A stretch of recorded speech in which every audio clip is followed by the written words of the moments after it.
everyone, and welcome to Emotional Grit, the podcast where you can learn about the power of perspective and the science that fuels us. I'm your host, Jennifer Fernjack, and my guest today is Brent Harapat. His story is one of needing amputations and how it's possible to not only adapt to your new normal, but also thrive. So please feel free to like and subscribe to the podcast, which is also called Emotional Grit, which is on YouTube. So let's get started. So Brent, going back a few years, you went to Vegas to actually bet on the Super Bowl with some friends as part of a guys trip. And I understand that things obviously took a bit of a turn for you. So would you mind just kind of taking us back to that time as far as planning for the trip? I believe you actually reached out to your mother-in-law to have her come visit your wife and your daughter. Everything was planned. So how did things start with the trip? Yeah, well, the planning itself was the fun part, but certainly things did not go as planned. As you mentioned, my mother-in-law was invited to come spend some quality time with my wife, and I had a 18-month-old at the time, and a couple of buddies and I had been meaning to do this for a while, so it was a nice she got something, I got something. So we kind of loaded up, flew on out to Vegas to have a boys' weekend to watch and bet on the Super Bowl and just kind of, have a good old time. And, unfortunately, towards the end of the trip, I started feeling a little ill. I just assumed it was the flu, had many times before. So, taking some Tylenol and getting some fluids and just resting. And, started at about 3 a.m. on that Sunday, and just kind of kept progressing in a bad direction. Had a little breakfast, felt a little better. Then went and did a little gambling, got my prop bets in and all that fun stuff. As the game started, got to the point where we're watching the game and playing some Pai Gow poker, barely keeping my head up, and got to about halftime, and I said, well, I need to go back and lay down. And one of my buddies has said, hey, why don't we do this? Why don't we extend the room for an extra a day, since we were going to fly out on the red eye, because you can rest, hang out, and go from there. We'll catch you after the game. So that's perfect. So went back, laid down, and just kind of kept getting up and down, and missed pretty much the whole second half of the game. And at that point, we somehow found our way to the airport, and took the red eye home. Same deal, feeling pretty not great. Got home about 5:50 in the morning. So just to interject for one moment, one thing I remember from when I interviewed you from my book is that when you were making that drive home from the airport, if I remember correctly, you had almost like a fever, but then your hands felt cold. So kind of that dichotomy in temperature. Yeah, they did. It was a situation. I'd parked on the roof, and so I thought, just because it was February, and I thought, because things were cold out, but I could barely maneuver the steering wheel coming out of there. And so yeah, I was burning up on one sense, and on the other sense, I could barely feel my fingers at that point. And to be completely honest, I don't really remember even the drive home. I thought maybe again it was from the overnight flight and not sleeping much. So I did arrive home, and told my wife, wasn't feeling very well, and she thought I probably just had the beer flu or what have you. So to this day, she jokes that she goes, it was partially out of concern and partially out of, well, you get what you get. So she dragged, in that case, she's like, I'm dragging you into urgent care to get you checked out either way.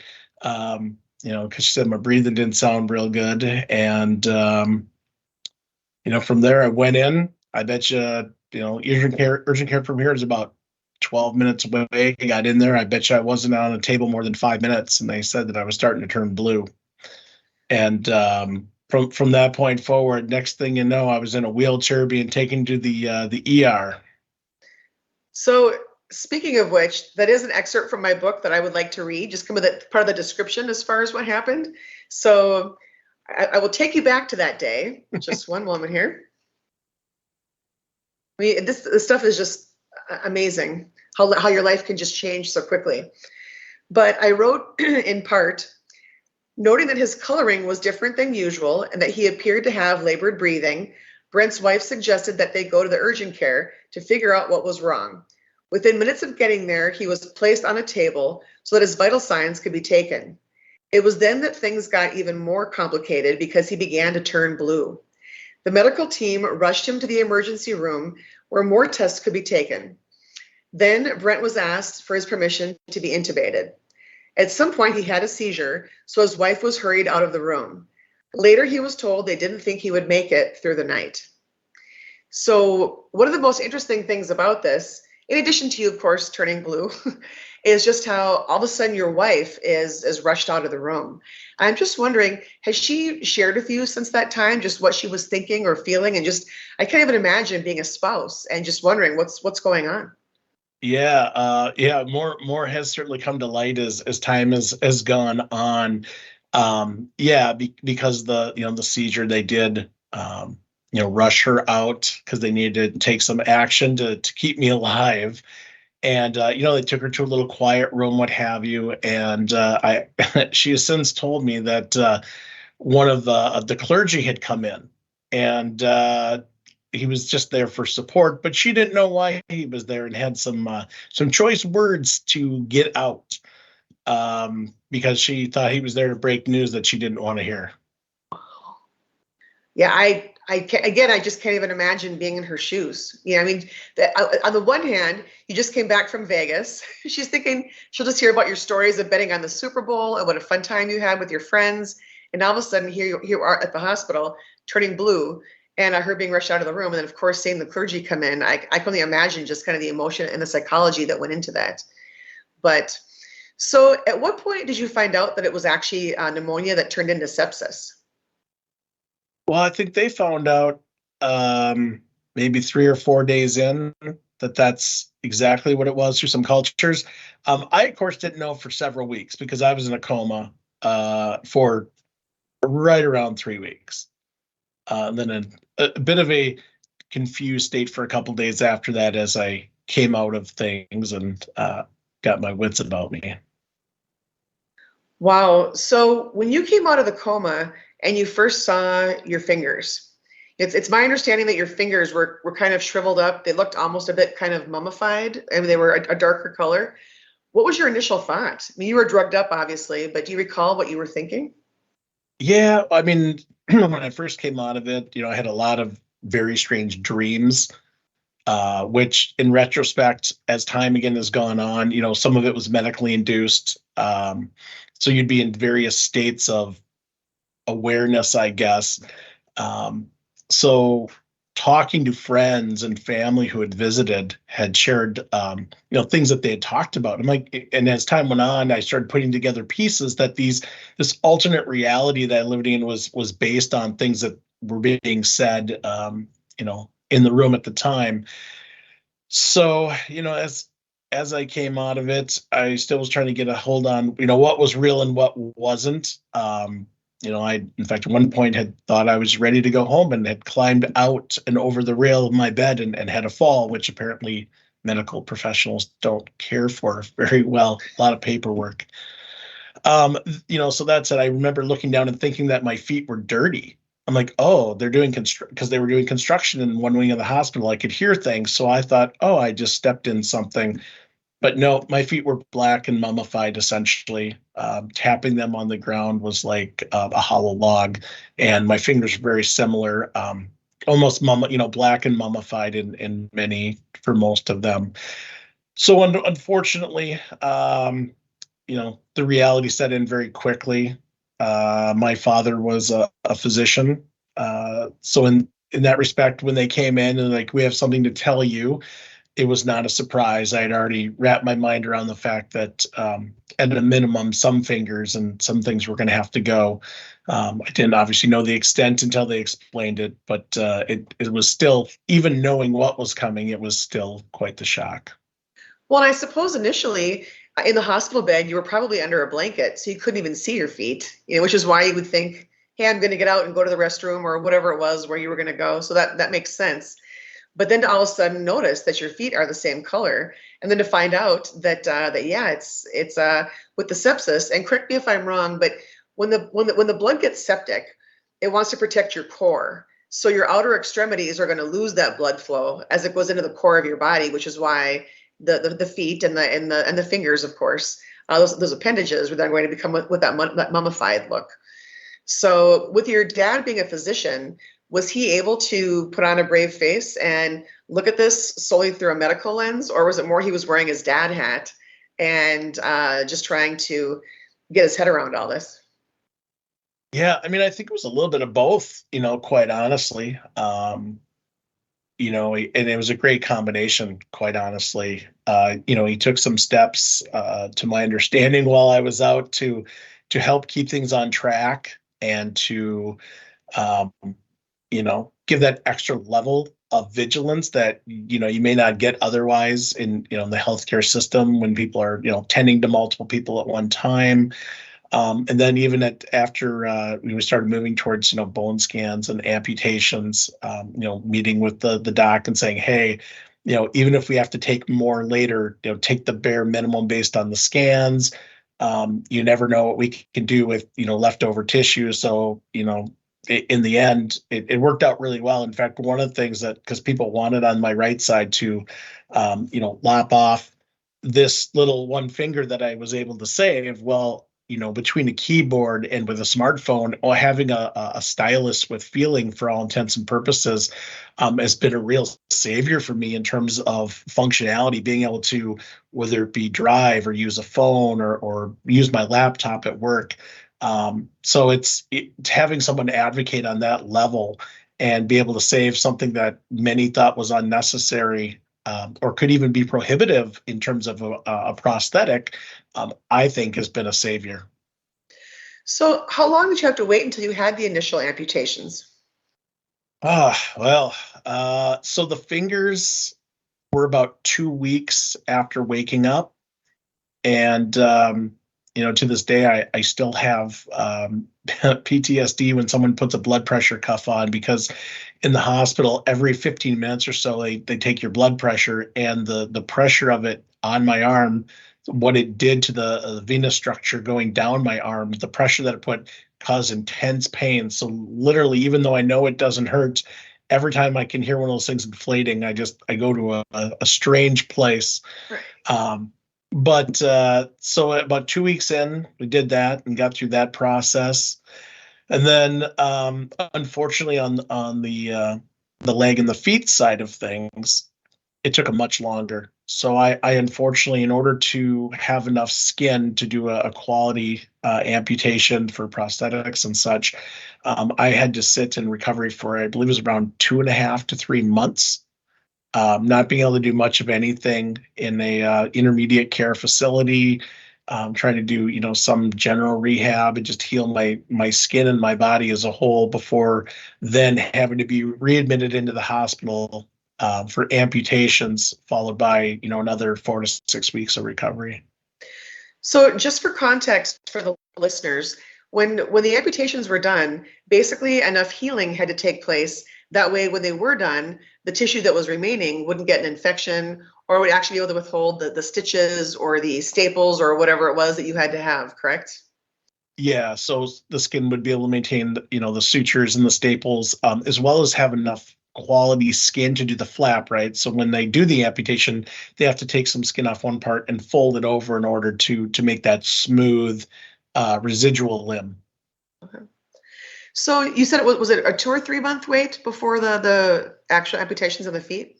Yeah, it was just short of 3 months.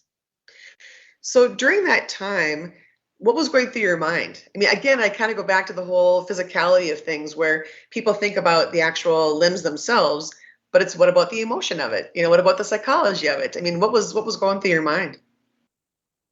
Yeah, well, there's obviously a lot of not knowing what the next steps or what life would hold.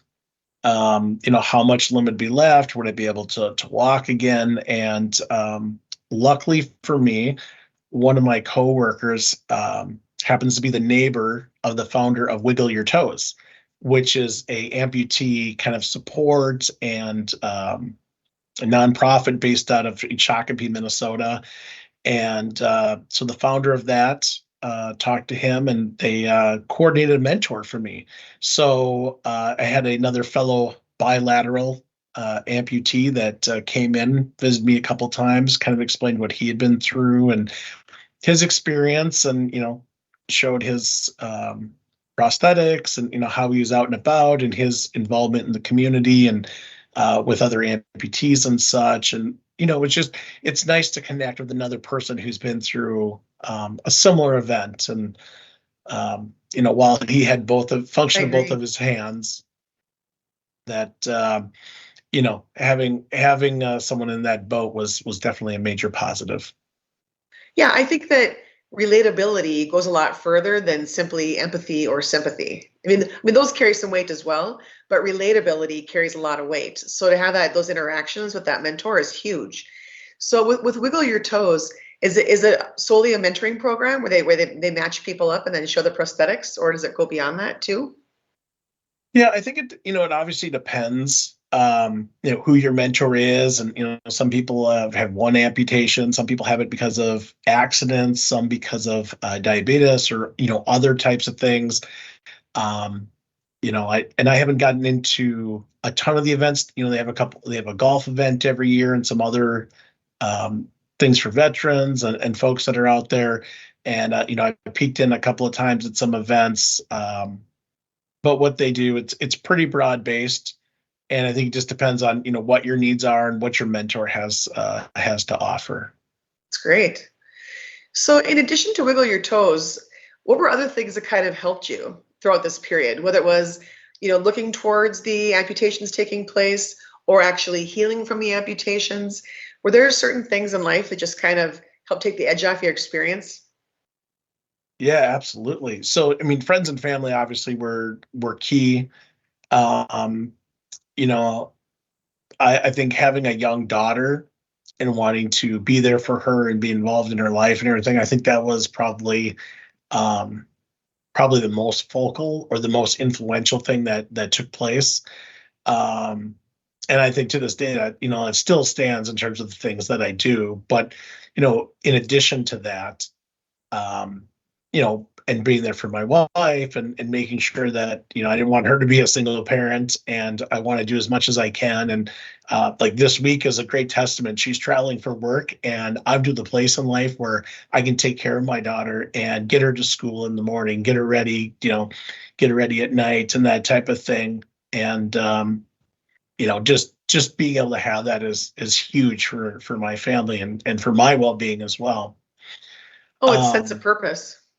it does, and I've always been a very purposeful person. One of the things is, some people in like Wiggle Your Toes or other folks that have been through traumatic things, um, it it brings people on a different path, and some people really embrace and let being an amputee kind of define their new path or who they are. My path is I really want to not let it define who I am. I want to chart my own course. I like to be productive, which is why, 20 months after this happened, I got back into the workforce and continue there to this day. And, I feel that I don't want things to define me. I want to define who I am and how I interact with my family and friends, and just, press forward and just kind of grab the bull by the horns and be defined by what I can do, not what I, can no longer do. I know one of the things you shared when I interviewed you for my book was how going back into the workforce, it was a new normal for you. And so it was kind of, you could take two approaches. One would be kind of sit in your home and think to yourself, oh, I've got car keys, I've got a lunch, I've got a laptop. How am I going to carry these things? Like, how am I going to do this? Plus be able to function and get around. And you're like, well, I can't not experience this. I might as well just try to figure out the how. So without missing a beat, you grabbed a backpack.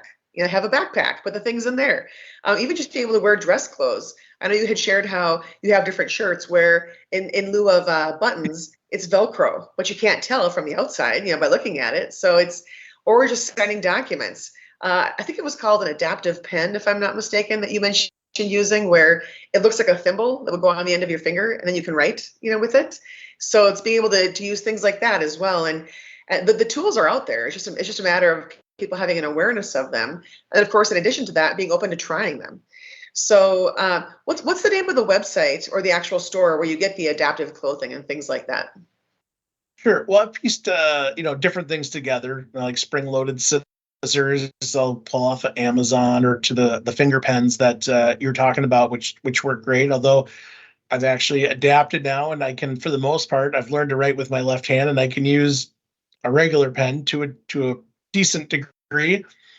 But Buck and Buck is the clothing store that I found online, and while it's technically um, targeted towards older folks that need adaptive stuff, it's been just a godsend for me and what I need. They can do things like Velcro instead of buttons to do Velcro. They can do with zippers, which I've learned to maneuver just fine. And then also on the legs, I have them put a zipper on the inseam all the way to the mid thigh, which allows me to put my prosthetics through more easily, on and off, and allows, they'll do it to dress pants, and it's actually quite affordable versus what you think, and it's allowed me to go to more formal events. It allows me to dress professionally for work. So yeah, it's been really nice to find things like that, and whether it be places or things that help you do things better, or whether it's just different processes or different mindset about, being more efficient.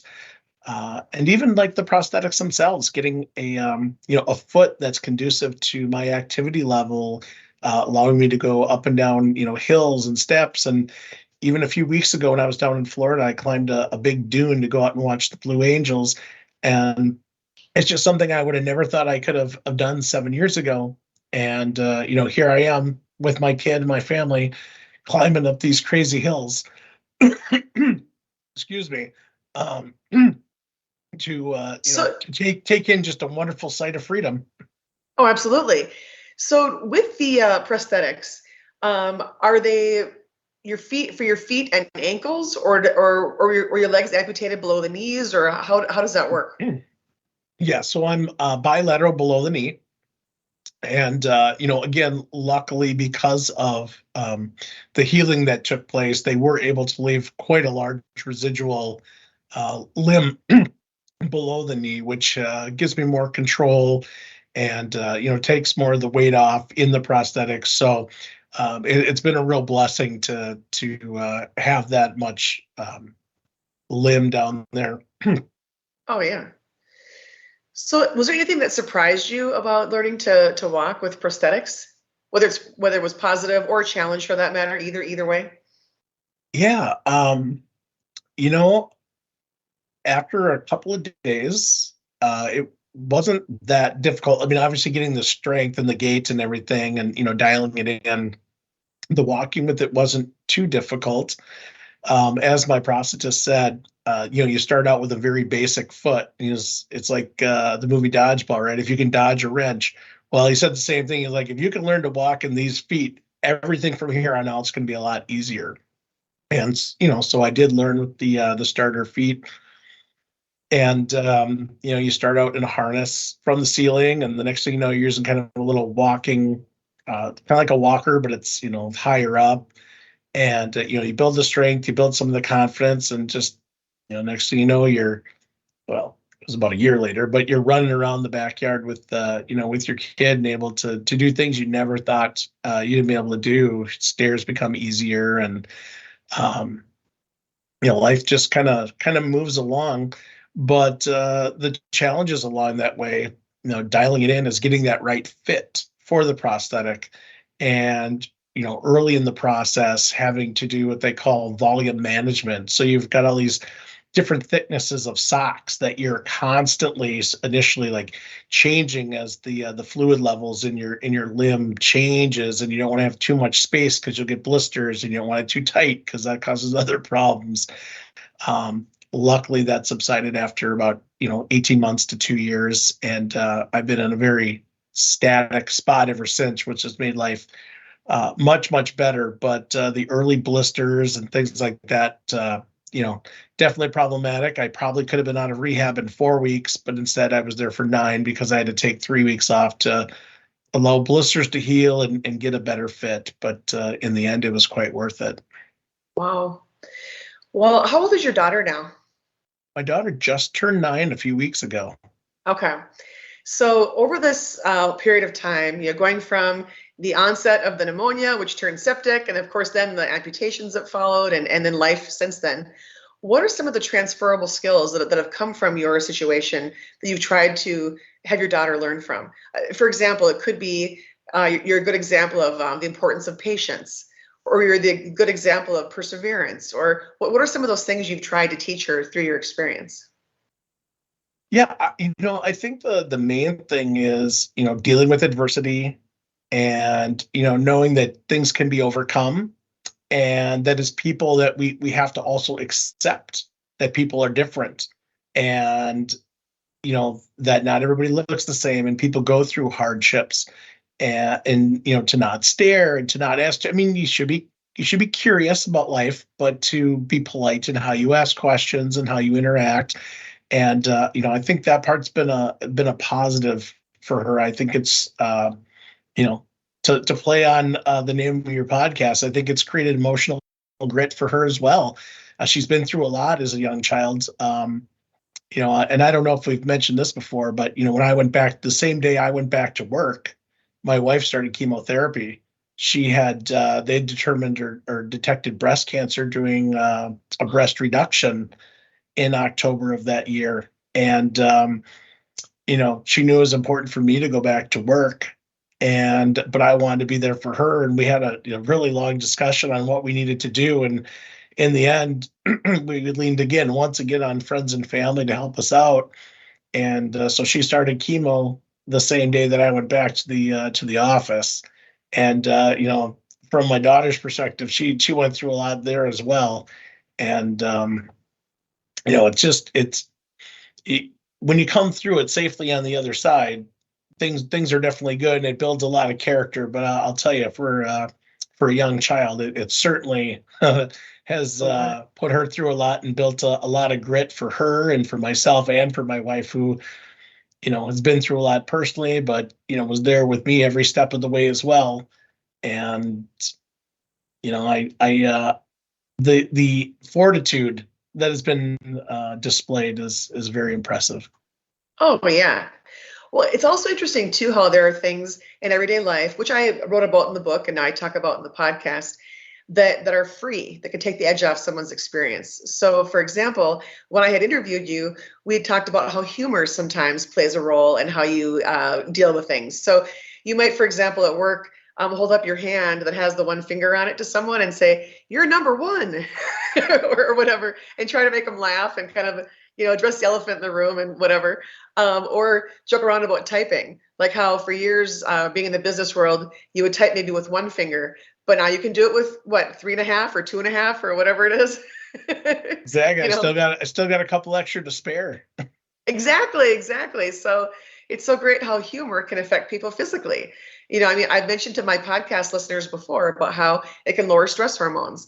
Now, it's not going to change your circumstance, but it can also make a difference, though, in how you view it and how you get through it.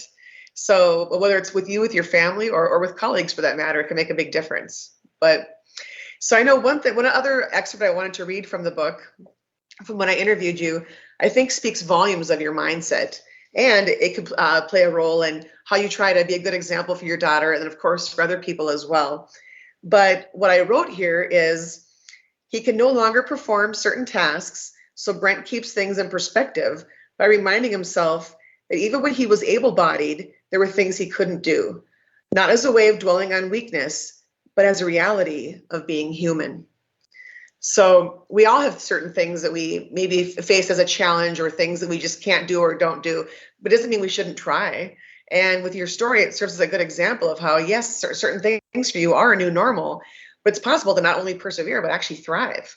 So I know you mentioned when you and I were emailing this past week about how during the pandemic you began, was it some house projects or yard projects, I think, where I'm guessing you probably had some creative ways to do those kinds of things with your limited fingers. So how did that work?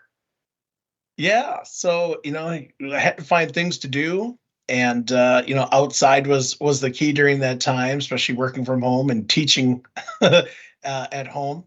But I took up a project in the backyard. We were putting in an above ground pool. and coordinated some guys that were looking for work to do a little grading back there, and then went in and did all the landscape around it, laid some sod, which I hated doing that when I was able-bodied, but let me tell you, really hate it now.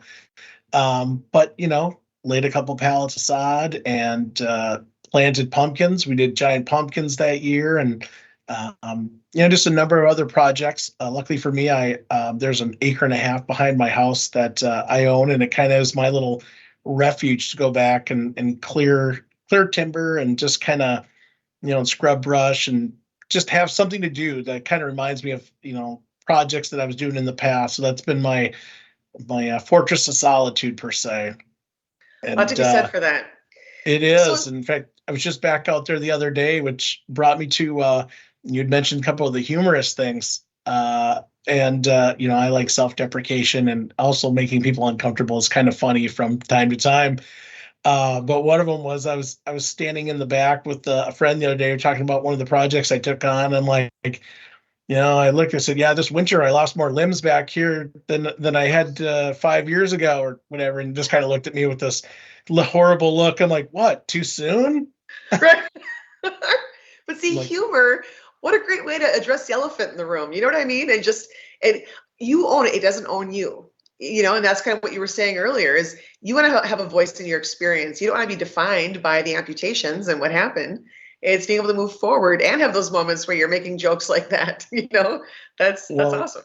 And I did. Speaking of being motivated and getting back on the horse. So last April, we went back out to Vegas for the first time since all this happened. My wife says, well, I got to go with you. I'm like, that seems fair, given all that's gone through. And people are like, well, how was it? I'm like, well, it's better than the last time. Last time I was there, I lost an arm and a leg. Oh. And again, people just look at me and I'm like, come on, it's funny. Right. Exactly. I agree with you completely. So as far as trying to use what's happened and give your circumstance a sense of purpose for others, it's my understanding that now you're trying to create a seminar. And so I'm curious to learn a little bit more about that. If you could share some of the information as far as what you're doing and what you hope to do for the listeners, that would be great. Sure. Yeah. Having an experience like this and, running into other people, whether it be through Wiggle Your Toes or just my prosthetist, connecting me with some folks that kind of wanted to talk to somebody a little bit less formally.